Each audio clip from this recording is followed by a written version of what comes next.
Muy bien, buenas tardes. Me sumo a los agradecimientos de mis colegas y a la satisfacción de estar en un ámbito como este, donde se estima el trabajo y la producción intelectual que los académicos llevamos a cabo, ¿no? Además, el hecho de estar retransmitido hacia países de América Latina y ámbitos de estudio de América Latina, donde esto también se aprecia, pues es doblemente satisfactorio. Creo que la academia muchas veces hacemos trabajos endogámicos, que son trabajos para nosotros mismos, que son trabajos para llevar a cabo tesis doctorales, para llevar a cabo presentaciones en congresos, en libros o en revistas de la profesión y demás, y a veces nos olvidamos, sobre todo además los que tenemos una cierta vinculación a lo que sería la política aplicada, precisamente la medida en la que nuestras investigaciones pueden servir a la propia política, ¿no? Entonces, en este sentido, un foro como este es especialmente interesante, ¿no? Bien, como se ha señalado y como figura en el programa, voy a llevar a cabo una presentación que aborda el tema de la polarización ideológica en América Latina, ¿no? Y en este sentido voy a hacer la aproximación desde la perspectiva no solo, aunque reconozco que va a ser la parte fundamental y sobre todo la parte fundamental de los pocos gráficos que voy a enseñar, de la validez de la confrontación izquierda-derecha. O sea, la polarización no es solo en el ámbito izquierda-derecha, pero el ámbito izquierda-derecha, y esa es la principal, diríamos, el principal mensaje de mi presentación, el eje izquierda-derecha, la confrontación izquierda-derecha, la polarización izquierda-derecha funciona en América Latina. Y para ello lo que voy a hacer, partiendo, como se ha dicho, de las opiniones de las muestras representativas de diputados latinoamericanos desde ya hace 16 años, aunque lógicamente no voy a tomar valores de las últimas entrevistas, de la última oleada de entrevistas, pero bueno, estamos hablando ya de 3 lustros, ¿no? Y mi exposición en ese sentido va a tener 3 partes. En la primera voy a abordar cuestiones un poco más teóricas relativas a los ejes de polarización realmente existentes en la política latinoamericana y a las posibilidades que un estudio de estas características abre para el análisis de otros temas, fundamentalmente en este caso de la vida partidista, pero también del propio sistema político, por ejemplo, a la hora de llevar a cabo políticas públicas, ¿no? en concreto, ¿no? En la segunda parte voy a poner énfasis únicamente, en este caso, en la diferenciación numérica y muy simple, no ponderada ni nada, sino simple, de esta escala, de la escala izquierda-derecha, y ya digo, voy a aportar evidencia empírica para tener una visión, si se quiere, muy descriptiva, comparada entre los distintos países de América Latina, en el propio seno nacional de sus sistemas políticos también y a lo largo del tiempo. Y finalmente voy a terminar con unas consideraciones finales de lo que sería la coyuntura ahora mismo más actual. Ahí parto de una cuestión, de un a priori, ¿no? Y que probablemente muchos de ustedes están familiarizados con ello, ¿no? Y es la posibilidad del uso de estos términos de izquierda-derecha, ¿no? El valor, si es un valor universal o no, si lo es, si es aplicable a la política latinoamericana o la política latinoamericana tiene unas características fundamentales que no permiten utilizar ese esquema, ¿no? Esa digamos, sería una pregunta teórica que me parece que es muy importante. De alguna manera, en el ámbito europeo, el continuo izquierda-derecha se explica en la tradición de la revolución industrial, ¿no? Y, por consiguiente, en lo que serían los partidos de clase o los grupos de clase o los movimientos de clase articulados en el mundo obrero frente al mundo, diríamos, burgués, ¿no? Y eso, bueno, eso es lo que genera una gran tradición en Europa, pues consolidada en la segunda mitad del siglo XIX y que se desarrolla, lógicamente, en el siglo XX.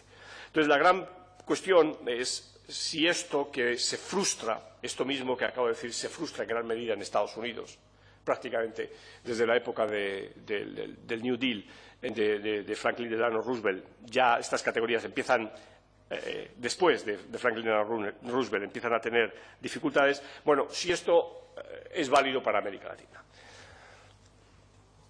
Probablemente esta pregunta, hecha hace 20 años, habría ameritado una discusión o una reflexión mucho más larga que la que yo voy a hacer ahora, ¿no? ¿Por qué hace 20 años ocurrían tres cosas en la política latinoamericana? La primera es que el peso de la tradición populista era muy fuerte, desde la perspectiva del populismo como algo estadocéntrico, ¿no? El peso del priismo en México, ya digo, estamos hablando, imaginémonos, 1990. El peso del priismo, el peso del peronismo, el peso en el ámbito de la política venezolana, pues del legado del pacto de punto fijo, etcétera. Todo eso hacía muy complicado en una perspectiva de búsqueda del centro, plantear esquemas izquierda-derecha, ¿no? Se era peronista o antiperonista, pero no se podía hablar porque el propio peronismo, como luego muy bien vimos, pues admitía familias de izquierda y de derecha, pero todos eran peronistas. Bueno. Segundo, en el año 1990 el número de países democráticos en América Latina era muy bajo, ¿no? Pensemos, si me muevo un año antes, pues Chile no era democrático en el año 1989, ¿no? Al principio del año 89. México no era democrático, no digamos El Salvador o otros países centroamericanos, etcétera. O sea que el número de países era muy pequeño. Y tercero, aquellos que podían ser democracias habían tenido interrupciones y había habido muchas interrupciones, cosa que no había una continuidad en la vida política. Hoy, 20 años después, esa lógica estadocéntrica en gran medida ha desaparecido como consecuencia de las medidas neoliberales y del consenso de Washington y demás, punto uno. Punto dos, se han sumado prácticamente todos los países al ámbito democrático, con diferencias en calidad de la democracia y demás, pero se han sumado todos, menos el caso de Cuba. Y tres, estos países ya empiezan a tener carreras políticas más o menos longevas. Es decir, se ha dicho aquí, El Salvador, y lo van a ver ustedes, pues ya en El Salvador hemos hecho 5 encuestas. ¿Por qué? Porque ha habido 5 congresos, 5 asambleas legislativas que se han renovado en El Salvador y con resultados, digamos, absolutamente homologables en términos democráticos. Bueno, entonces, al tener ya 5 series, ya nos permite plantear este tipo de problemas desde la perspectiva del interés de nuestra investigación, plantearlos desde una perspectiva longitudinal. Y, por consiguiente, plantearnos qué de verdad o qué de mentira tiene el poder aplicar lo de izquierda y derecha a la política, pongo por caso ahora, en este caso salvadoreña, porque es del país que estoy hablando, ¿no? Yo creo que lo que nuestro trabajo en Salamanca pone de relieve, y lo digo, descubro las cartas inmediatamente, es que la dicotomía izquierda-derecha existe en la política latinoamericana y que esta dicotomía nos ayuda a entender cosas que ya mis colegas nos han dado, yo creo que muchas pistas para que se vayan haciendo un poco a la idea. Por consiguiente, la dimensión izquierda-derecha es habitualmente empleada por la clase política, de manera que además ayuda a predecir la pertenencia partidista de los legisladores y de los políticos en general, y va asociada, y esto es importante, a otras preferencias y actitudes políticas, no solo de los propios políticos, sino también de los ciudadanos. Recuerdo ahora mismo un artículo que publicó José María Colomer hace 5 años, precisamente trabajando algunos de estas encuestas regionales que explicaba la profesora Mateos, que hay en América Latina, y que llegaba a una conclusión muy similar a esto. Sabemos, y esto es obvio, y vamos, que sí lo sabemos como ciudadanos, pero lo sabemos como académicos, que los conceptos de izquierda y derecha se basan fundamentalmente en un componente simplificador del conflicto político. O sea, es un poco, son dos dimensiones. Bueno, pues recordemos en nuestra infancia, o no la mía, pero sí la infancia de mis hijos, Barrio Sésamo, arriba y abajo, izquierda, derecha. Bueno, pues simplificaban la realidad, ¿no? Entonces, bueno, evidentemente son simplificadoras de la realidad. O sea, con esto no quiero decir que abarquen y que expliquen toda la realidad, pero simplifican no solo además la realidad, sino el conflicto político, ¿no? El conflicto político es claramente asumido ahí. También, además, juegan un papel orientador a la hora de tipificar, bueno, pues eso, las distintas orientaciones políticas por parte de electores y simpatizantes, ¿no? Es una orientación, ¿no? Les recuerdo aquel chiste de aquel militante que decía, bueno, ¿qué tenemos que hacer en esta manifestación? Y entonces alguien decía, ¿qué dice el embajador norteamericano? Esto, pues lo otro, ¿no? Es decir, simplifica la realidad, pero evidentemente para alguien saber lo que dice el embajador norteamericano era una orientación muy clara hacia un determinado camino, ¿no? Entonces, además, también se ha dicho que de alguna manera hacen una cierta tarea pedagógica de construcción de identidades en torno a marcos de referencia e interpretativos explícitos. La literatura sobre este tema es muy prolífica, y no vale la pena, desde luego, detenerme en ella, pero lo mismo ocurre también, debo reconocerlo. Hay muchísima literatura, hay muy abundante literatura con, digamos, todos aquellos trabajos que aluden precisamente al crepúsculo, ¿no?, de dichos términos, a la inutilidad de dichos términos y, como decía antes, a la invalidez de estos términos para América Latina. Pero, repito, la evidencia empírica ha mostrado que son términos vigentes y eso es un poco el argumento de todo esto. Al preguntar a los diferentes actores, en este caso a los diputados, por su ubicación en el espectro ideológico, es decir, la profesora Mateos ha señalado, bueno, digamos, el modus operandi es muy simple. Un investigador de nuestro equipo llega a un congreso, hace una entrevista con el diputado o la diputada, se planta delante con el cuestionario, ahora con una PDA, y comienza a hacerle preguntas, ¿no?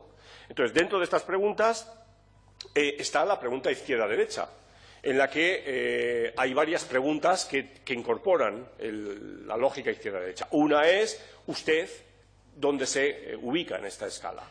Otra pregunta es, ¿usted dónde ubica a su partido en esta escala? Y otra pregunta es, ¿usted dónde ubica a estos otros partidos en esta escala? ¿No? A los otros partidos en esta escala. Y incluso hay otras preguntas, siguiendo con la misma escala, es ¿dónde usted ubica a estos políticos de su país en esta escala? Y ahora acabamos de introducir en el cuestionario, que ahora se están empezando a pasar ya desde principios de este año, líderes internacionales de la política, ¿no? ¿Cómo les ubica usted en esa escala? Bien, lo interesante,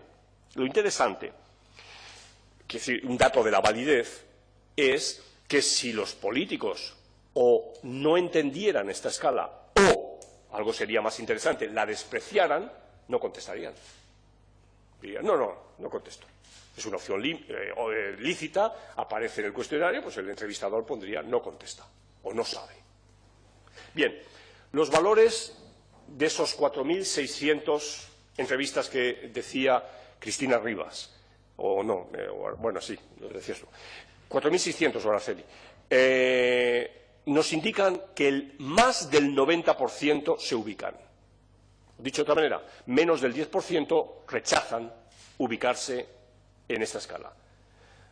Algo que, digo, nota a pie de página, alguien de nosotros debería investigar a esos que no se ubican, ¿no?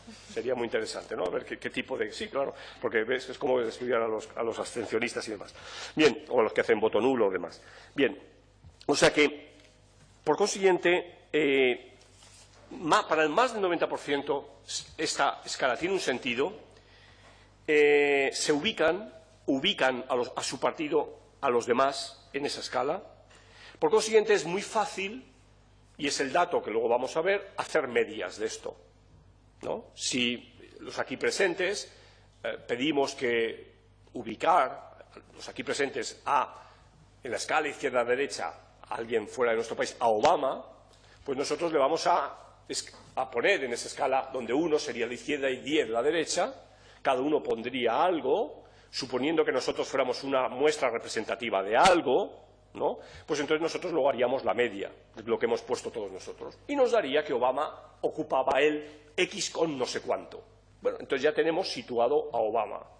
Si nosotros mismos nos reuniéramos dentro de 2 años, cuando esté finalizando su periodo presidencial, y hiciéramos lo mismo, tendríamos otra nota de Obama para ver si se está moviendo en esa escala o, por el contrario, le mantenemos en el mismo sitio. Bien, esta es la lógica de lo que hacemos para ver esta escala.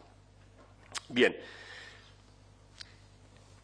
vuelvo a cuestiones un poco más teóricas. Los estudios que se han llevado a cabo no en nuestro trabajo, no en nuestro propio trabajo, sino en general, muestran, la literatura se pone de acuerdo en que esta escala, una escala similar, correlaciona con otro tipo de escalas, ¿no? Porque el principal interés que tendríamos es decir, bueno, usted me ha dicho que es de izquierdas, se ha situado en el 2. ¿Pero qué tiene en su cabeza usted para decirme que es de izquierda? Es decir, ¿qué significa ser de izquierda para usted? Y claro, y evidentemente un problema muy serio que tenemos es alguien que se sitúa en un 2 en Nicaragua, ¿piensa lo mismo que quien se sitúa en un 2 en Chile? Evidentemente son países muy distintos y es un problema que tiene la investigación. Es un problema que tiene la investigación. Entonces, tanto para el de Nicaragua como para el de Chile, como investigadores, nosotros queremos saber qué significa para el nicaragüense o para el chileno que se han situado en un 2, estar en el 2. Y para eso, entonces, lo que buscamos son otros ejes de polarización, otros ejes que, de alguna manera, puedan correlacionar con ese 2. Bien, ¿cuáles serían esos ejes? La literatura, haciendo un poco, digamos, un repaso, la literatura plantea por lo menos 10, por lo menos, O sea, vamos, hay más y algunos de ellos son, diríamos, podrían desmenuzarse. Por ejemplo, el primero, el más viejo, con más fuerza desde la Revolución Francesa y muy enfatizado por Bobbio, es libertad frente a igualdad, ¿no? Es decir, como dice Bobbio también, si la igualdad en mayor medida es patrimonio de la izquierda y la libertad de la derecha. Bueno, ese es un eje. Entonces, ahí no usamos la palabra izquierda-derecha, pero podemos poner a nuestro entrevistado si es más partidario, a través de distintas preguntas, de enfatizar políticas de igualdad frente a políticas de libertad o viceversa. Segundo, autonomía individual frente a la idea de colectivismo, ¿no? de grupismo, ¿no? Diríamos la autonomía individual como individualismo, como predominio del sujeto, como predominio de un actor muy individualizado, sujeto a una serie de derechos y de tal, frente a lo colectivo, ¿no?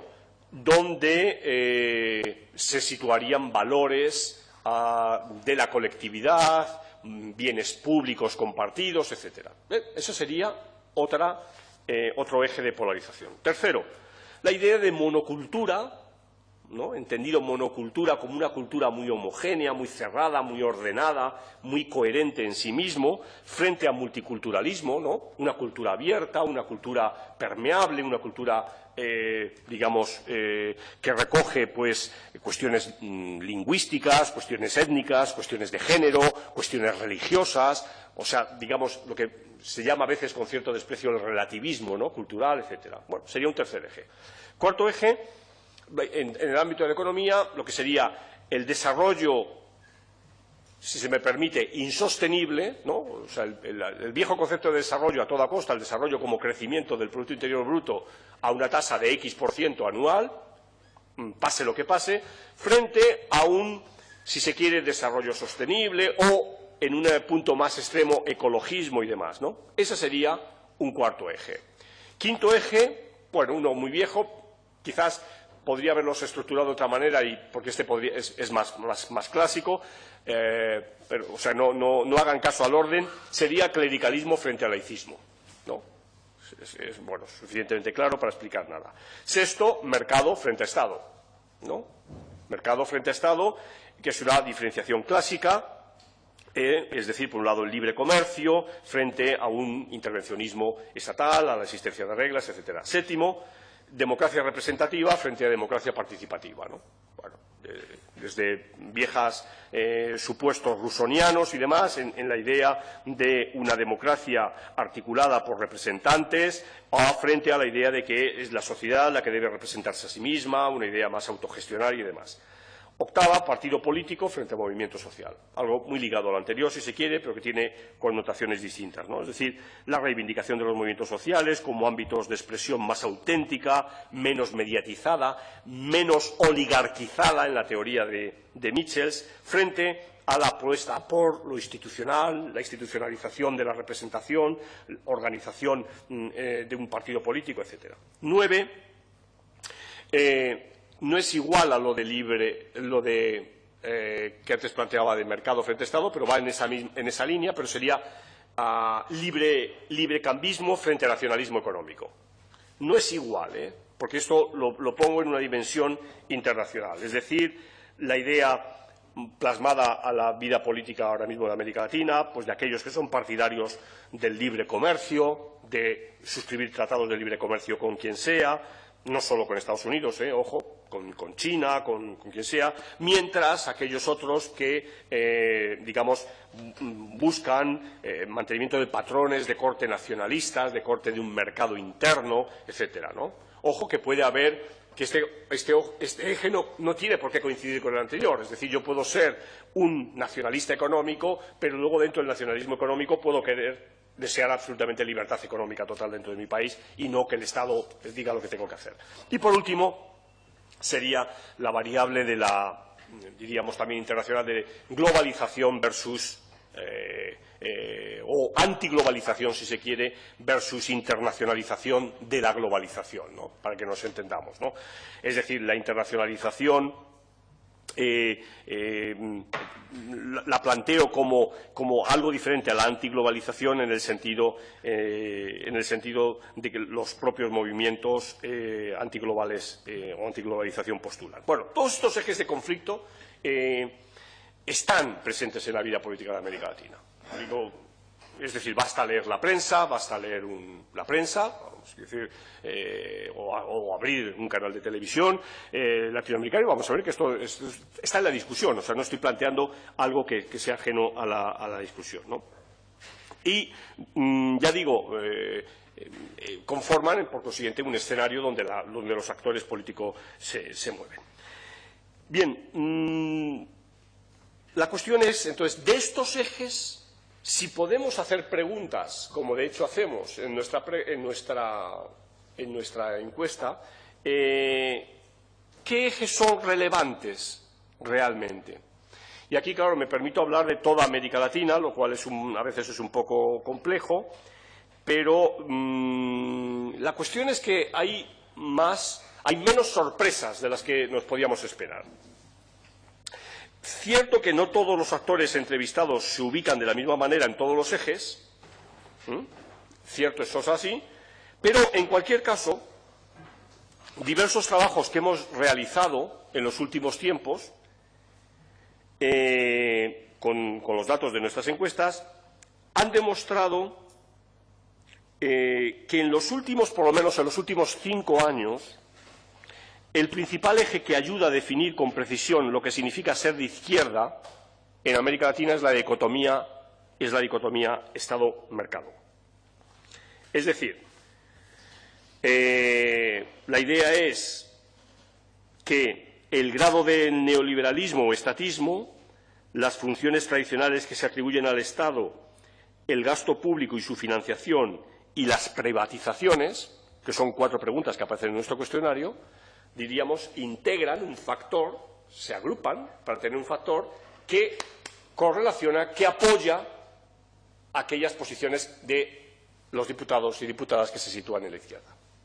Y esto parece que es claro, clamoroso, diríamos, para toda América Latina. Bueno, lo cual, dices, bueno, es bastante sensato tiene que ver mucho con, bueno, pues con lo que sería el repudio de una larguísima década de pensamiento único bajo el paraguas del neoliberalismo, desde la perspectiva, repito, de la izquierda.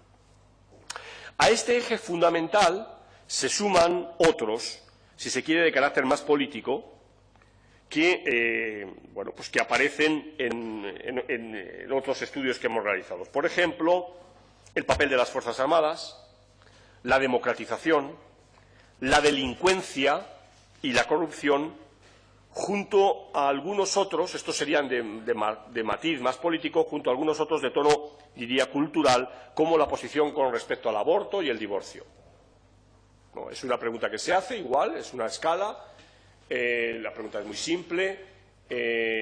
Uno significa que usted está a favor de una total liberalización del derecho de la mujer a la interrupción del embarazo. 10, en ningún caso la mujer tendrá derecho a interrumpir el embarazo. Entonces, esa escala correlaciona perfectamente con la izquierda-derecha, lo mismo que el aborto. Ahora, en el actual ola de investigación, de entrevistas, estamos preguntando lo mismo para los matrimonios gay.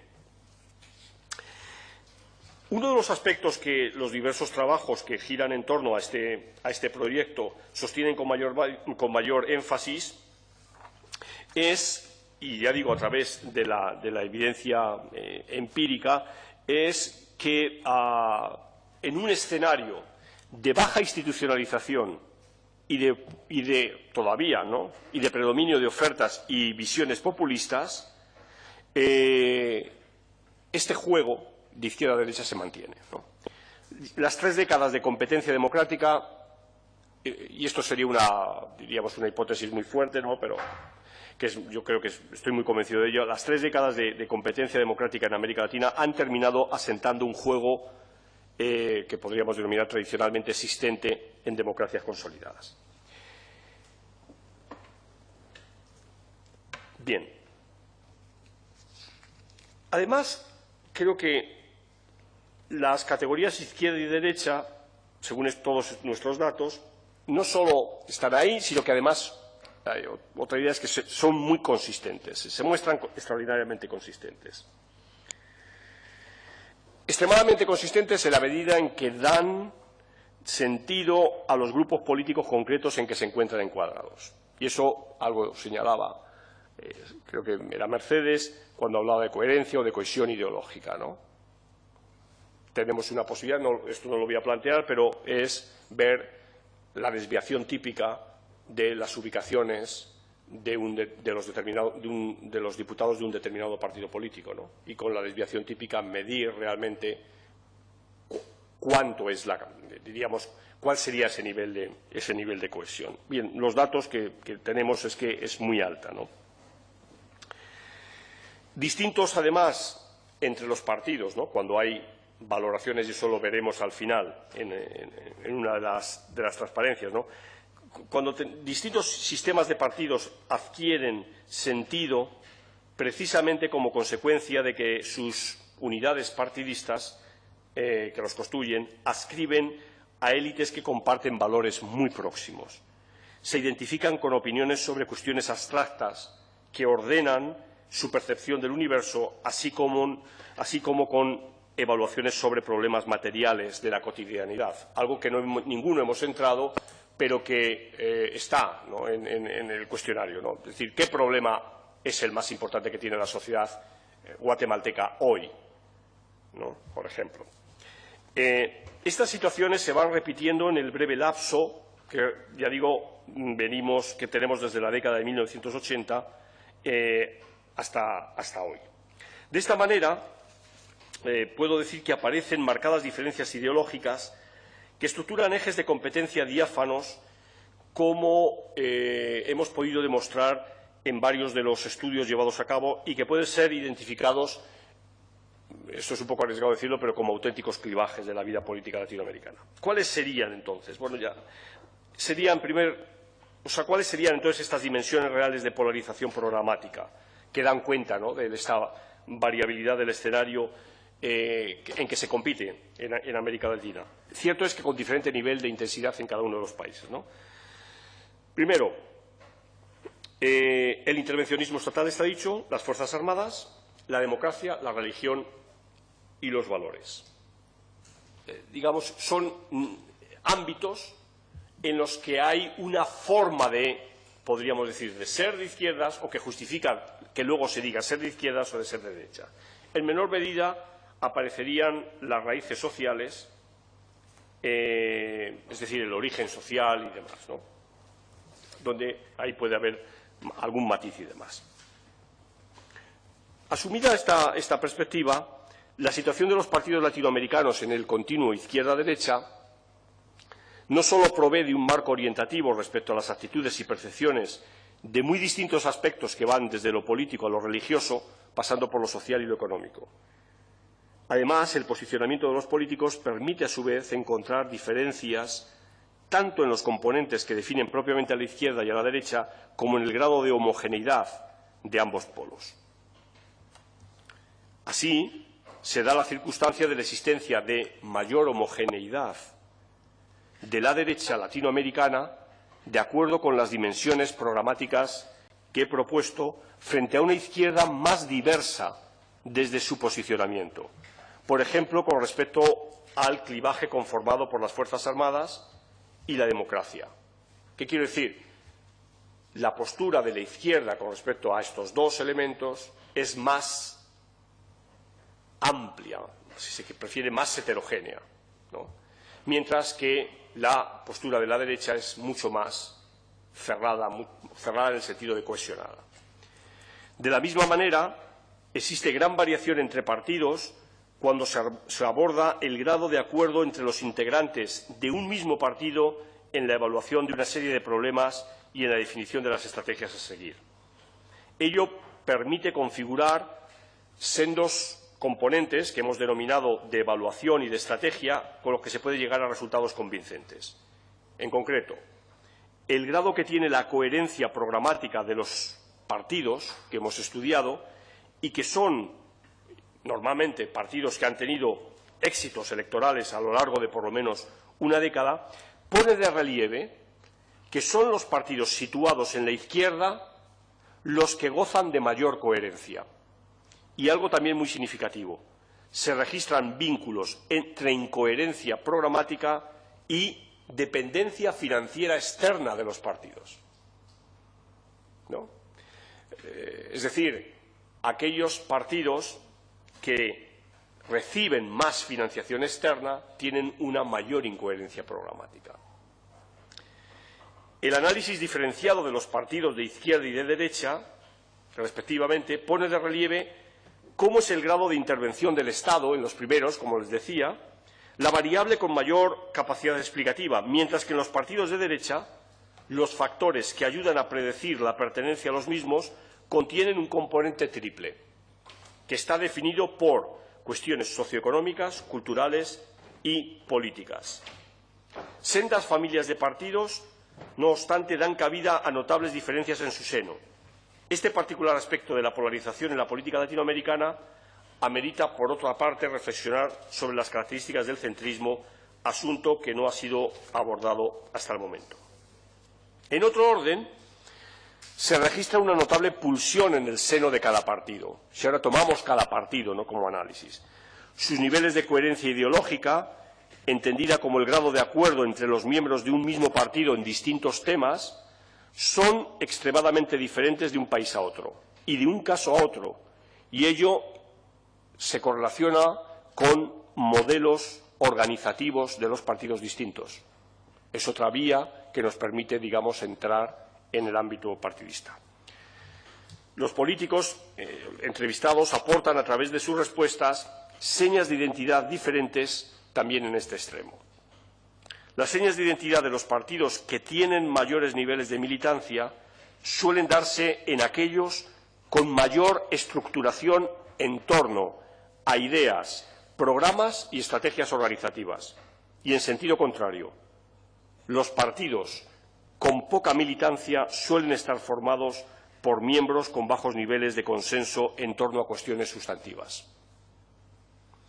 En la misma dirección, es posible demostrar la existencia de conexiones entre las percepciones de tipo organizativo de los partidos y sus características ideológicas, y por ende de los propios políticos. El hecho, por ejemplo, de que los partidos en la oposición aparezcan como más coherentes que los que se encuentran en el Gobierno es, con gran probabilidad, una consecuencia de la necesidad gubernamental de posicionarse con actos concretos ante los diversos problemas sobre los que la realidad demanda ocuparse. Bien, paso a la segunda parte, ¿no? La tabla que tienen ustedes recoge, diríamos una tabla de una foto, ¿no?, que recoge una treintena de partidos, en este caso son 30 partidos de 15 países, en la que aparecen los valores medios de la autoubicación ideológica, es decir, la autoubicación, mi partido, de lo que sería la ubicación de los restantes entrevistados de los otros partidos. O sea, tendríamos entonces dos medidores sobre el mismo objeto, ¿no? Uno, lo que yo digo de este objeto, otro, lo que los otros dicen de este objeto. Y lo pongo adrede para que vean también algo interesante, ¿no? Como, digamos, es un ejercicio que nos permite, es un ejercicio muy simple, que permite realizar dos constataciones cuando ven esta tabla, ¿no? Ya digo, a título digamos, de un ejemplo de cómo puede servir esto. La primera constatación es la notable similitud de los guarismos para cada partido, registrándose una diferencia inferior a 0,70, estamos hablando de una escala de 1 a 10, en la mayoría de los casos. Es decir, de hecho, si ustedes ven todos de esos 30 casos, solamente hay una diferencia mayor a 0,70 en 5 partidos. Solamente. Es decir, que no solo es que yo posicione a mi partido en 3,5, sino es que los demás también le posicionan en 3,5. Y evidentemente no nos hemos puesto de acuerdo previamente. O sea, esto le da una robustez enorme, diríamos, al guarismo. La segunda constatación tiene que ver con el sesgo de la diferencia. Es decir, bien, yo veo a mi partido en el 3,5, pero usted lo ve ¿dónde? ¿En el 3 o en el 4? Sería distinto, ¿no? Si en el 3 es más a la izquierda, si en el 4 es menos a la izquierda. ¿Cuál es la lógica del sesgo? Bueno, las cifras muestran, para una gran mayoría de los casos, que los valores de autoidentificación se sitúan casi siempre en niveles más a la izquierda que los procedentes de la identificación de los otros. Es decir, los actores ven a su partido más a la izquierda siempre que lo ven los otros. Un ejercicio similar, personalmente lo he llevado a cabo hace muy poco tiempo, en un artículo publicado hace año y medio, apenas año y medio, comparando los valores de la ubicación de los partidos con los valores de la ubicación de sus líderes, evidenciando, para el caso de la izquierda, y esto es solo un trabajo para el caso de los partidos de la izquierda, que la denominada propuesta del socialismo del siglo XXI, avalada por el presidente Chávez, y donde encontraríamos el caso de Nicaragua, el caso, lógicamente, de Venezuela, el caso de Bolivia, el caso de Ecuador, que se configuran partidos que están menos a la izquierda que sus propios líderes.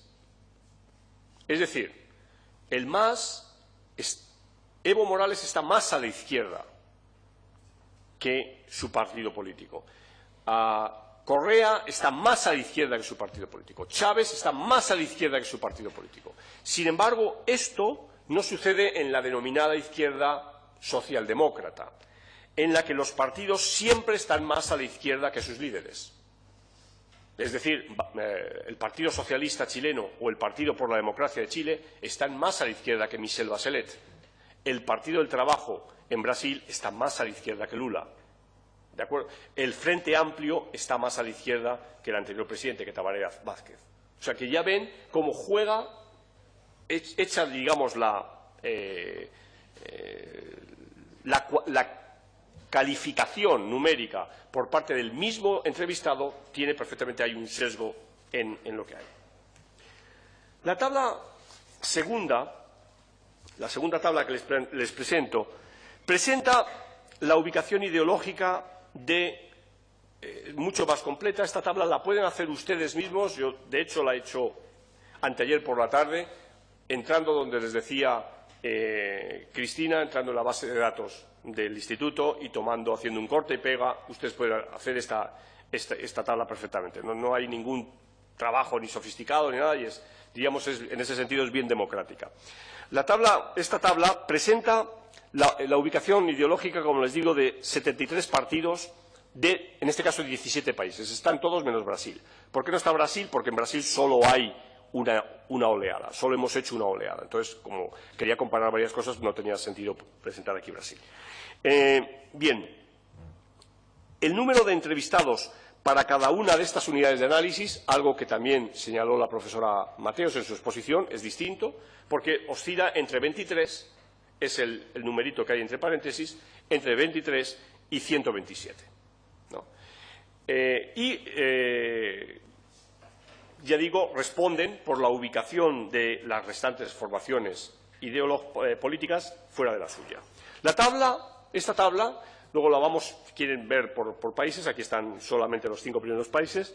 La tabla admite dos tipos de lecturas.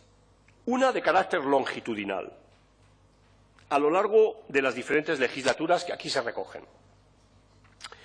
Y otra de carácter nacional, en torno a la propia dinámica del sistema de partidos y su grado de polarización. Vamos a lo primero, el análisis longitudinal. Bueno, aquí ustedes tienen, como les digo, 5 países. La media de esos 5 países es de 4 legislaturas, menos Colombia, que aquí se presentan 3 legislaturas. Y lo interesante, también ya se ha dicho aquí, el caso de abajo, el caso de Costa Rica, es un caso donde no hay reelección. Es decir, hay reelección, pero pasado un periodo. Es decir, que los diputados que contestaron en el año 94, ninguno de ellos contestó en el año 98, muy poquitos contestarían en el año 2002. O sea que, diríamos, es una población prácticamente nueva. En los otros casos no. En los otros casos hay cierto tanto de gente que queda en el Congreso. Aproximadamente vamos a suponer en torno a un 50%. Entonces, la probabilidad, evidentemente, de que hayan sido entrevistados hace 4 años, bueno, no es pequeña. Pero fíjense, cuando vemos el análisis a lo largo del tiempo, lo impresionante es la enorme estabilidad en los valores asignados a los partidos a lo largo del tiempo considerado.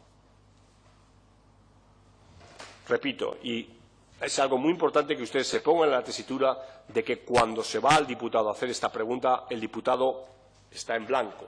O sea, no tiene una instrucción de su partido ni de nadie que le diga, oye, tienes que decir un 7, tienes que decir un 3. Es una respuesta absolutamente espontánea y que, sin embargo, pasa la prueba del tiempo. Ustedes, bueno, ahora vemos los casos nacionales. O sea, esa es una primera cuestión. Menos del 10% de estos partidos, hay 73, menos de, por consiguiente, exactamente 6 partidos, solamente 6 partidos, ha variado significativamente en su posición ideológica de acuerdo con las percepciones de la clase política contraria, ¿no?, de los que no forman parte del partido. El Partido Justicialista, los peronistas, y la UPP, la Unión por el Perú, partidos muy distintos, por otra parte, ¿no?, se han movido sensiblemente a la izquierda. Bueno, esto refleja el cambio de la época de Menem a la época de los Kirchner. Cuando ustedes ven el caso del PJ en Argentina, fíjese, es un partido, Menem, en el año 95, es cuando fue elegido presidente, que estaba situado por los otros en el 7,4. Pasó en el 97, el legislativo en Argentina se renueva cada 2 años por mitades, pasó al 7,78, ya baja al 6,56 y ahora mismo, la última vez que le entrevistamos, está en el 4,79. Este es el caso de mayor variación en la política latinoamericana y que tiene su explicación, ¿no? UPP en Perú es el caso de un partido muy desestructurado, es prácticamente una etiqueta y no valdría mucho la pena. Los otros casos, los otros 4 casos, se han movido hacia la derecha. Estos 2 casos se han movido de la derecha a la izquierda, 2, Partido Justicialista y UPP, y 4, UCS en Bolivia, un partido ya desaparecido, el Partido de Liberación Nacional en Costa Rica, que le tienen ahí, el actual partido en el gobierno, la Democracia Popular de Ecuador, también un partido prácticamente desaparecido, y el Partido Aprista. El partido de Alan García ha pasado de la izquierda, cuando estaba en la oposición, a ser ahora un partido de centro-derecha. El resto, las variaciones son insignificantes. Es decir, el partido se muestra en la franja. Tomen, por ejemplo, el caso que tienen aquí de Chile, que sería un caso de libro. Fíjense, están colocados además los partidos políticos, diríamos, de derecha a izquierda. La UDI, ¿no?, pasa del 9,13 al 9,58, al 9,60, al 9,53. ¿No? Fíjense cómo se mantiene siempre en un valor en torno al 9, entre el 9,1 y el 9,6, pero se mueven los 4 años ahí. Renovación Nacional, 7,83, 7,85, 7,24, 7,70. El Partido Demócrata Cristiano, 4,85, 4,62, 4,62, 4,95. El Partido Radical Socialdemócrata solo tengo para el 2 y el 6, porque es un partido muy pequeño, 3,72, 3,86. El Partido por la Democracia, 4,19, 3,71, 3,66, 3,82. Y finalmente el Partido Socialista, 2,53, 2,47, 2,30, 2,51. Se dan cuenta perfectamente cómo se estructura, ¿no? Si vemos en esta tabla, en la siguiente tabla, donde se recogen otros partidos y otros países, fíjense el caso de México, donde, como el Congreso mexicano se elige cada 3 años, se renueva cada 3 años, tenemos ya 5, ¿no? Entonces, el PAN es 8,94, 8,94, 9,27, 9,17, 9,55. El PRI es 6,82, 6,94, 6,09, 6,31, 6,23. Y, por último, el PRD, que es el que está abajo de todos, digo por usar los 3 grandes, 2,71, 2,68, 2,56, 2,78, 2,30. Es decir, estos datos son muy importantes para los que trabajan partidos políticos. ¿Por qué? Porque pueden hablar de una estabilidad enorme frente a veces, diríamos, una literatura basura o una literatura muy superficial acerca de la desideologización o la falta de referencia, etcétera, de los partidos o de la inconsistencia de los partidos. Esto es un indicador muy fuerte de cómo hay algunos sistemas de partidos, evidentemente no todos, y ahora viene la segunda parte, cómo son partidos que tienen un marchamo ideológico o simbólico ideológico muy importante. Segunda cuestión, como les decía, es el tema de la polarización. Entonces, ahora el análisis es dentro de cada país, por consiguiente, dentro de cada sistema de partidos de cada país. La idea es, ¿están o no están los partidos políticos latinoamericanos polarizados? ¿Ocupan escenarios del sistema político, del ámbito del arco ideológico? ¿En qué medida los ocupan? Bien, esto es lo que responde a esta cuestión. Mercedes planteaba cómo, además, estos elementos nos sirven, si se dan cuenta, ella planteaba muy bien, decir, bueno, ¿y qué pasa cuando yo tengo un presidente, que el presidente está valorado de esta manera y el partido que le apoya en el Congreso está valorado de esta otra manera? Si hay grandes diferencias, evidentemente la labor de ese presidente va a ser muy difícil, ¿no? Bien, aparte de ese tipo de cuestiones, lo que aquí planteo es algo muchísimo más sencillo, ¿no? Es decir, la cuestión es, y ya digo, no voy a ponderar, porque aquí hay partidos políticos con un peso muy pequeño y partidos políticos a lo mejor con 2 diputados, ¿no? Por ejemplo, estoy planteando el tema de Honduras, ¿no? Ustedes ven aquí en Honduras donde aparecería un partido, el PUT, que está situado en el 2,80 y el 1,99, pero claro, el PUT tiene ahora no recuerdo si son 2 o 3 diputados. Quiero decir, no cuenta, ¿no? Está ahí, podría decir, es que la izquierda está presente en el Parlamento hondureño. Hombre, sobre 130 diputados, que haya 2 o 3 diputados, no está presente. Pero si ustedes se dan cuenta, lo que me importa, y pasamos, si acaso, podemos ver el caso por ejemplo, de Uruguay, ¿no? Que sería un caso de libro de clara polarización, ¿no?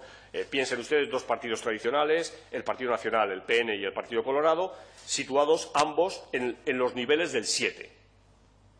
Ambos. No hay diferencia ideológica entre ellos. Si ahora tuviéramos que hacer una explicación sobre Uruguay, aquí la tenemos.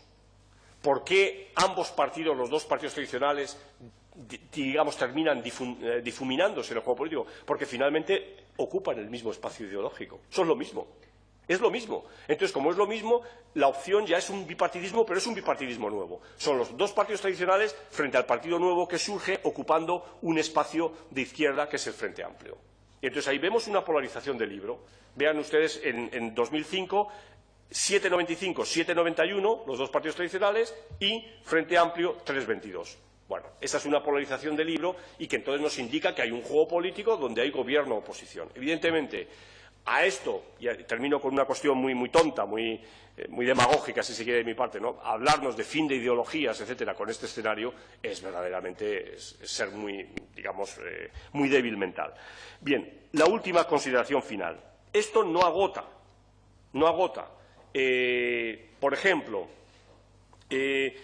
yo creo, y esto hemos tenido cierta habilidad o capacidad para reaccionar, hay ejes nuevos de polarización en América Latina. Por ejemplo, un eje de polarización clarísimo es Chávez, es el bolivarianismo, ¿no? El bolivarianismo en 2 componentes que son muy claros. Un componente anti-Estados Unidos, donde hay una correlación altísima, y un componente étnico. Entonces, claro, cuando la gente dice, bueno, pero los indígenas que apoyan a Evo Morales en el MAS son de izquierda, ¿qué van a saber ellos que son de izquierda? Probablemente no lo saben, pero votan a un partido político por una cuestión, por un clivaje étnico que se sitúa, diríamos, en esta lógica de haces de polarización en lo que llamaríamos la izquierda, ¿no? Igualmente, por supuesto que el señor Zelaya no es un señor de izquierdas. Hay que conocer lo que piensa, hay que conocer su trayectoria personal, hay que conocer sus negocios, etcétera. Pero lo que hace Zelaya es orientarse hacia Chávez, por intereses muy variopintos, pero se orienta hacia Chávez. Entonces, inmediatamente entra en lo que sería una especie de espiral de señalizarle como es la izquierda, ¿no? Bien, nada más, muchas gracias.